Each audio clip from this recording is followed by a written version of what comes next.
Morning, Brad. I'm Greg Srzewski with Deepest Dream. Pleasure to meet you. Nice to meet you. First off, just wondering what your general thoughts on the overall cut of the documentary. How pleased were you with the final product? I'm sure you're so excited about it. Yeah, I feel like they did a really good job putting it together and following, like trying to portray Mark for as best they could. And also, I think the footage is really beautiful and it deserves to be shared. So I'm excited about it. Regarding sharing, I know it's hard to really sum it up in about a minute, but what was the most important part about regarding your bond with Mark, that shared interest? Did you feel like you guys were two minds alike when it came to climbing and life in general? Yeah, absolutely. Mark and I got along very, very well. And we also kind of developed our adult life together, our philosophies, because before I met Mark, I was in university and still trying to figure out what I wanted to do in life. And then he was still quite young. He was 19 when we met, and I was 20. And so we just like formed this way of climbing together that we didn't, we just learned together. So I think that was really important. I don't know if that's expressed so much in the film, but that's how I feel about it. I felt like my dad was my best friend, and I lost him about 5 years ago. And for some reason, I still haven't cried about it. And I think one of the reasons is because we were so close, and I always feel like he's around me. And just wondering how you feel about that. Is that, you feel him around you, and does that give you strength to no matter what you do? Or, people have different POVs on it. So. Well, I definitely cry, but I try not to think about it so much anymore because it's very sad. But I also feel like Mark is part of me, and sometimes I can feel him in me in a way. Like I know that I was part of him because we just formed each other. We formulated each other's philosophies in life, and yeah, I feel like he's not completely gone. He's still around.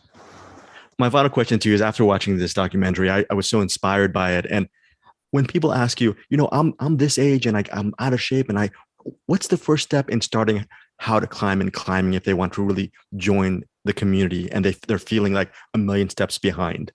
What's that first step for you? For someone who's just joining climbing, I think the first step would be to go outside and figure out what you like about climbing. What are you drawn towards? Is it the movement, or is it the people that you're around? And then, yeah, figure out if it's something that you really want to do or spend your time towards.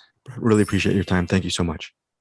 Nice to meet you. First time I heard about Marc-Andre, he was living in a snow cave on the parkway or something. And he was like soloing all these ice routes all day long. I was like, wow. Here's somebody who's just going after it and pushing things that is pretty much unknown.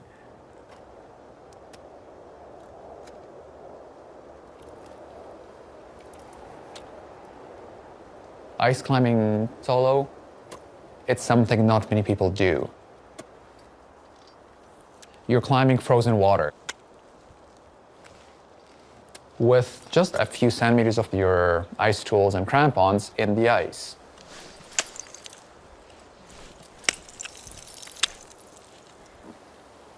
It's a very ephemeral medium.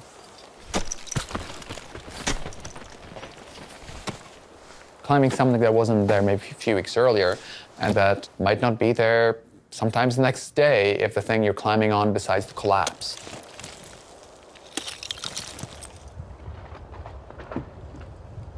People think that free soloing that I'm doing seems crazy, but what I'm doing is on rock. I mean, it's safe in a lot of ways. Like, the medium is super solid. And then I see Marc-Andre free soloing on ice and snow. It just shows so much experience on such different kinds of terrain.